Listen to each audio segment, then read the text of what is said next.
Common একটা ঘা হয় যেটা সাধারণ জনগণের চিন্তাভাবনা হচ্ছে ব্রাশের গুতা লেগে হয়েছে। হ্যাঁ, ওটাকে আমরা মেডিকেল টার্মে অ্যাপথাস আলসার বলে থাকি। এবং এই আলসারটা গামে হতে পারে, এই আলসারটা বিভিন্ন রকমের ওই গালের সাইডেও হতে পারে, এবং এটা প্রচণ্ড রকমের পেইনফুল হয়। এটা কি আসলেই ব্রাশের গুঁতো খাওয়ার কারণে হতে পারে, এবং এটা হলে আসলে কোনো চিকিৎসা আছে কিনা?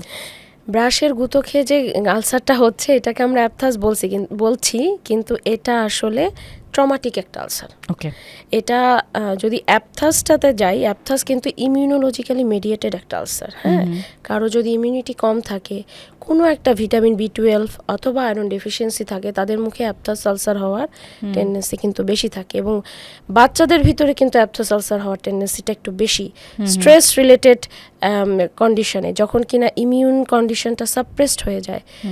যেমন ফ্রিকোয়েন্টলি দেখবেন বাচ্চাদের পরীক্ষার আগে মুখে অ্যাপথাস আলসার নিয়ে চলে আসছে, দ্যাট মিনস ও এখন স্ট্রেসড। সো অ্যাপথাস আলসারটা কিন্তু ইমিউন মেডিয়েটেড। আর ব্রাশের গুঁতোয় যেটা হচ্ছে সেটা আসলে ট্রমাটিক আলসার।